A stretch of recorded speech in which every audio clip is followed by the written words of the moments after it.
Welcome back to the lecture series in bioenergy. So, let us see what are the technologies which are currently being used and what are the relevance to the drawing which I made just underneath out here, where this comes very handy. Okay. So, now what are the technologies what we have in order to bypass the problems. So, we have to bypass the problem of bypassing or solving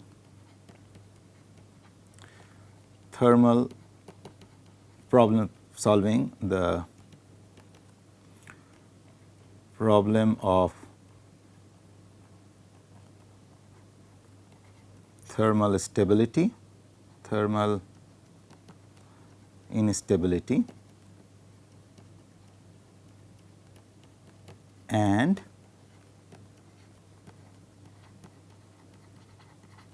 corrosivity.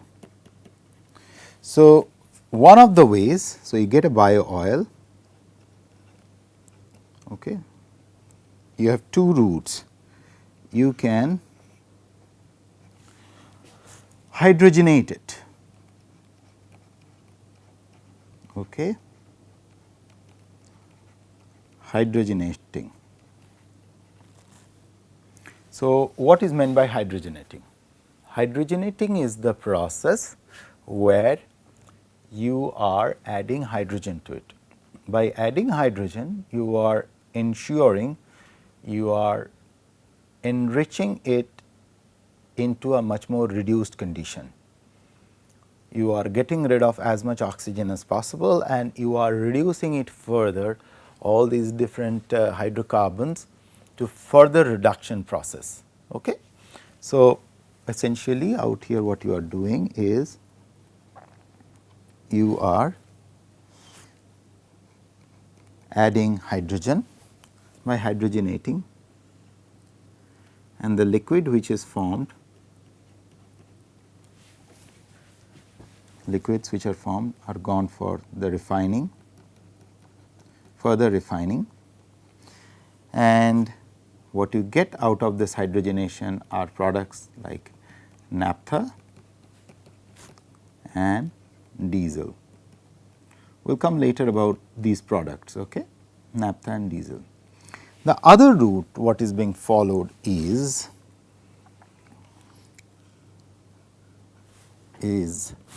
zeolite treatment. We will come soon on this topic. What does that mean? Zeolite treatment, and through zeolite treatment you do a refining following zeolite treatment, or you can do a further conversion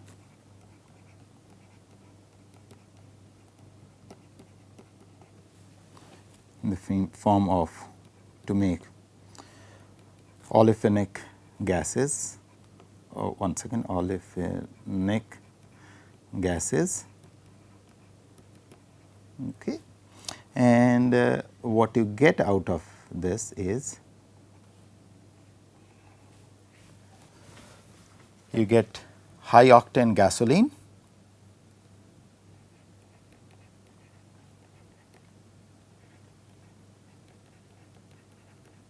okay, high octane gasoline, and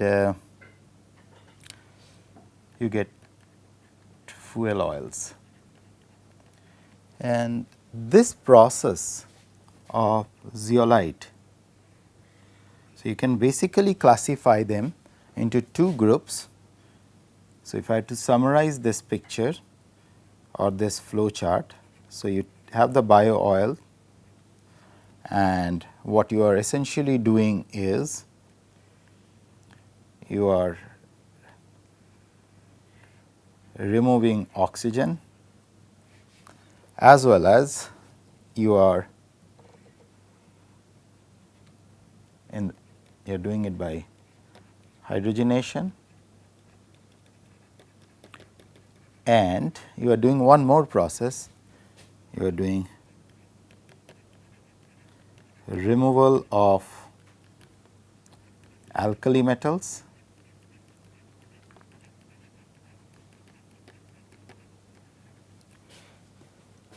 which is done further followed by catalytic cracking. So, I use some big terminologies here, we will come one by one. What does that mean? There are three new terminologies what I have introduced. I introduced a terminology here, zeolite. I talked about already about hydrogenation, hydrogenating. I talked about another term, catalytic cracking, and I talked about removal of alkali metals. Okay. So, now coming back where we started. If you remember, when we talked about the characteristics of the biomass, we went into in-depth detail about talking about different kind of ratios, and then in the end we talked about the ash percentage and alkali metals. So, most of these biomass comes with quite a good amount of alkali metals, and these alkali metals are another reason for increasing corrosivity, and most of these alkali metals are cationic in nature. So, what one has to do is one has to remove these alkali metals one step. So, there are two things we talked about. If there are trace amount of oxygen, that has to be removed. So, that could be done by hydrogenating it. You are pumping more and more hydrogen into the system and it reduces it further and further. So, if it gets reduces further the hydrocarbons, there is not much scope for it to get oxidized and convert it into some kind of corrosive materials. Okay, that is one step. The second thing is that these kind of materials are rich in, they have a significant percentage of alkali metals, that has to be removed. And while removing the alkali metals, there is another process which is followed, which is called catalytic cracking. What does that mean? So, now let us take a step backward. So, the first word what I have mentioned here is, if you remember, I told you about the zeolites. So, what does this word bring in your mind? What is a zeolite? Most of you in your day-to-day life are using zeolites. You have seen different kind of water purifiers where you have these cation exchangers, anion exchangers likewise. So, those are nothing but zeolites. What are zeolites and what is the literal meaning of it? So, it is very interesting. So, now what we will talk about, because we will, and once again to remind you, do not forget this picture, we will come back to this picture very soon. So, now coming back, what is a zeolite and what is the role of zeolite in ensuring that we are purifying the oil, bio oil, and making it free from these alkali metals. So, let us have a detour from this. So, at your house many of you get hard water, right? You pass it through a water purifier. What a water purifier does? When you talk about hard water, we talk about there are presence of alkali metals in the water. So, you pass it through a material where these different kind of, so for example, you have hard water and you pass it through a processor or through a material where all those alkali metals, say for example, if this is the water sample what we are talking about, okay, and you are funneling that water sample through this. So, this has lot of this residues of alkali metals what you see. Now, when the water goes through it, water comes out fairly devoid of those material, and those red dot what you see gets trapped in such material. This is how such filters are being made, and those filters are nothing but very unique three-dimensional architecture of atoms arranged in such a way with this very small pore size. So, what are those kind of materials? So, I will have to take you back to somewhere around 1756. Okay? That was the time when there was one element, you all have heard about nickel, right? There was a Swedish geologist who discovered nickel, okay? And his name was Axel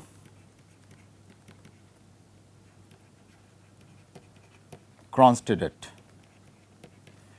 He is the discoverer of nickel in 1756. He was a geologist by training, and he discovered another thing, and as a matter of fact, he is the person who gave this name called zeolite, which is also called, which actual meaning is boiling stone. What does that mean? That means, suppose you have water, right? You give heat, you see steam coming out. So, you have rocks instead of water. You give heat, nothing will come out. But you have zeolites, a very unique form of mineral. You give heat, you will see steam coming out. What does that mean?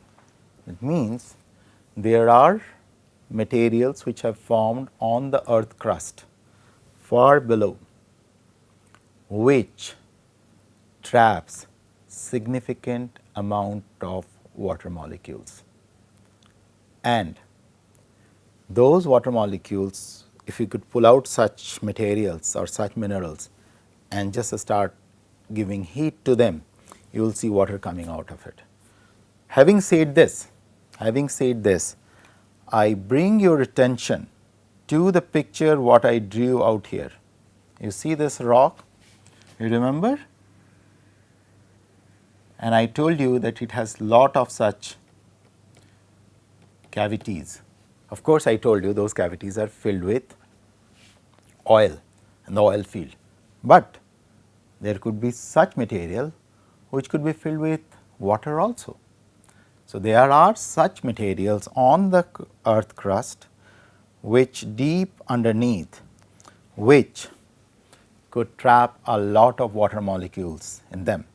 Now, having said this, let me put down some of the details about the zeolite, because this will come handy while we talk about the catalytic cracking. So, these zeolites are basically, these are hydrated aluminosilicate materials. Okay. These are hydrated aluminosilicate materials made up of interlinked tetrahedra of alumina, interlinked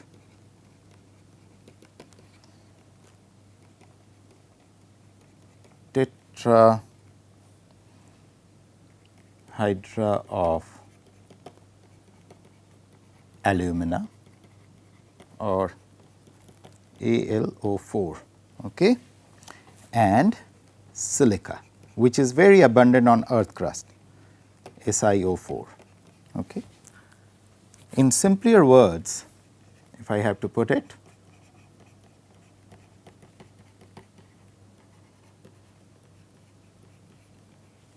simpler words,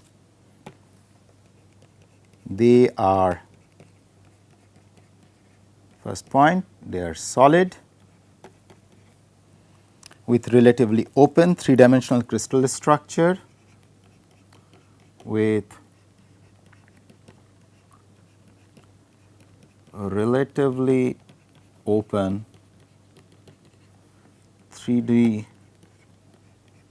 crystals with a lot of pores in them, as I have shown you, and built from, they are made from elements of aluminum, oxygen, silicon, and with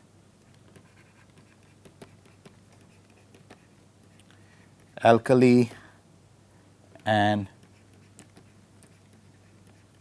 alkaline earth metals.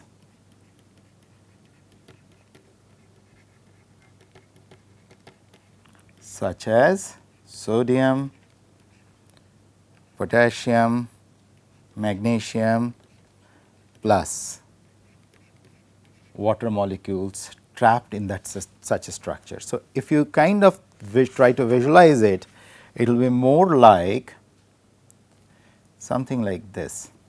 It will be a structure of lattice structure like this, just for your understanding sake. It is kind of a mesh of different porosity, where you are having alkali metals trapped in them, and there are a lot of water molecules which are trapped in such structures. And it has some very unique properties. We will come to the properties. It can is stable at high temperature, very stable at high temperature,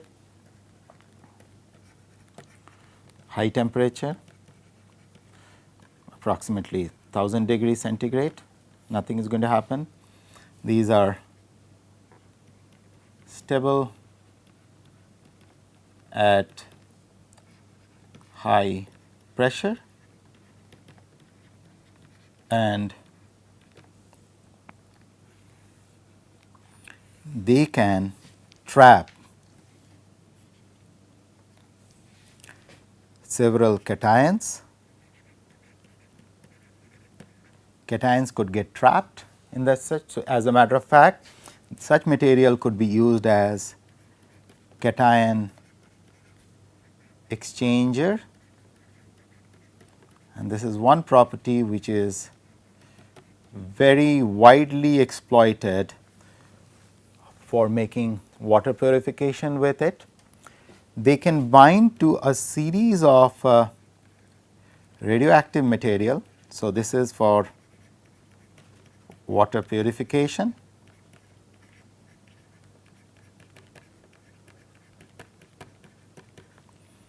Binds to radioactive materials. As a matter of fact, you will be surprised to know, all of you have heard about the Fukushima disaster in Japan, the leakage in the nuclear power plant.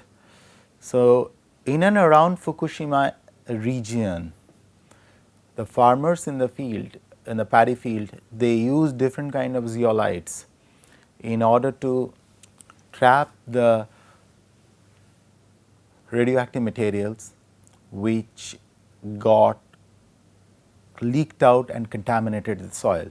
And apart from it, most of these zeolites are used to clean the areas where there are radioactive contamination. So, apart from it, there is a third property these have, come to that. So, these pores acts as very similar to, so this is a kind of hypothetical structure which I drew. These pores are very similar to something what I drew out here. They are almost like series of small test tubes or reaction vessels which are there. And so, coming back, so these are small reaction vessels. So, if anything which gets trapped into them, so zeolite as reaction vessels. We will come to this, what is the significance of it as reaction vessels, as I just put infinite number of reaction vessels. So, before I come to this reaction vessel concept, which is of direct significance. So, there are two things which are of direct significance to us in this aspect. One is the catalytic exchanging property, or in other word binding to cations. This is one thing which is important for us, and second thing, zeolite as a reaction vessel. These are the two aspects what we will be going to deal with, which is of our direct concern for bio oil purification. So, before we get into that, what are the different kind of, through, as you know, through geological eras we have different kind of rocks which are formed, igneous, metamorphic and sedimentary rocks. Okay? And in most of these rocks, whether it is a sedimentary or most of the igneous, which are the volcanic ones, volcanic or sedimentary rocks, through sedimentation, you will see at least there are 40 different kind of zeolites which are formed. Okay? And the example are cabazite, 40 different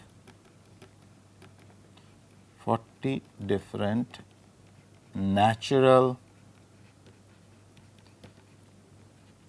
zeolite. Okay. Some examples are cabazite, then clinoptiolite, mordanite. Okay. Whereas there are at least 150 artificial zeolite which has been made. A stands for artificial, which has been man-made zeolites which are there. Like you have zeolite A, which is used in laundry detergent. Okay. Then you have zeolite X and Y, which is also called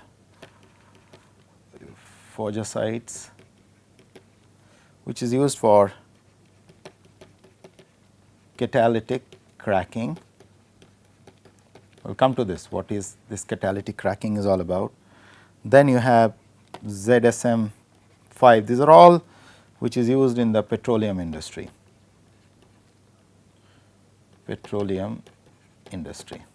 Okay.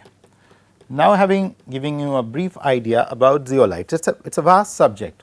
So, our concern, as again to reiterate, is this part, what this catalytic cracking is all about. Now, coming back to where we left.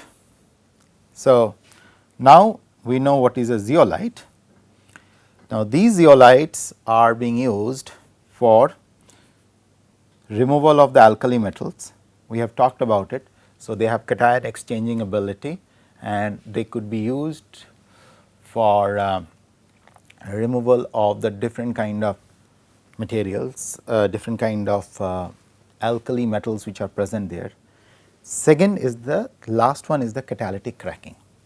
So, what happens when we are flash pyrolyzing the biomass in order to make bio oil? So, when you are doing in the laboratory conditions, there are 2-3 things which happens.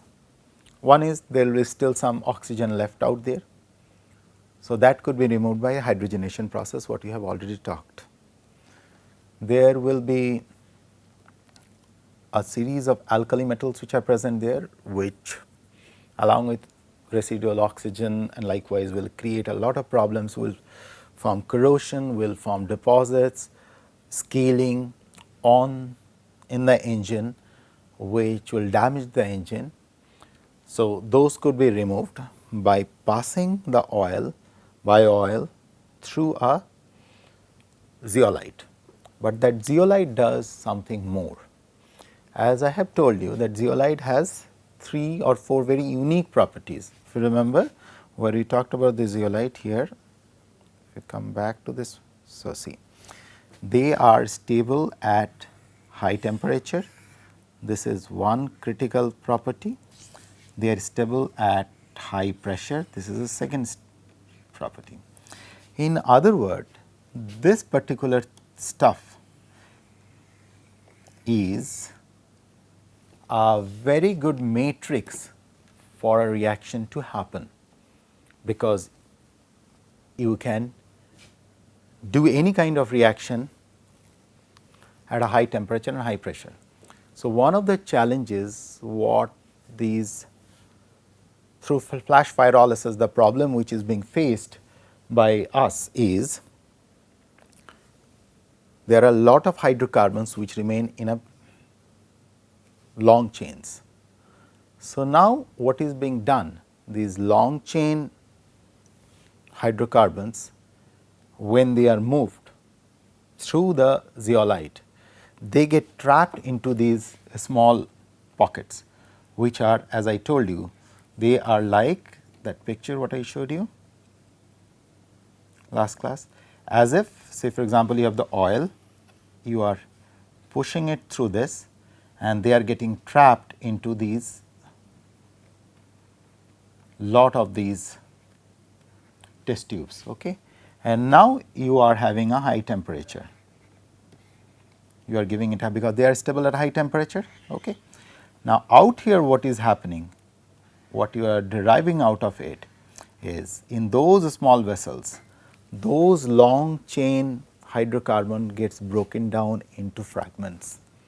In other words, you are using zeolite for catalytically cracking the hydrocarbon, long hydrocarbon chains into smaller fragments, and by breaking them down, you are increasing the fluidity of your oil, because solid particle is like potentially longer chain will make it more solidifying, where you are cutting it in small pieces. So, you will have lesser blockage, you are increasing the fluidity and mobility of the oil, and on top of that you are able to catalytically crack all those bigger chains. So, that is why that word came, catalytic cracking of the oil. Okay. So, we will talk a little bit more, we will close in here and we will talk a little bit more in the next class about this catalytic cracking and how that is so very helpful. Okay. Thank you.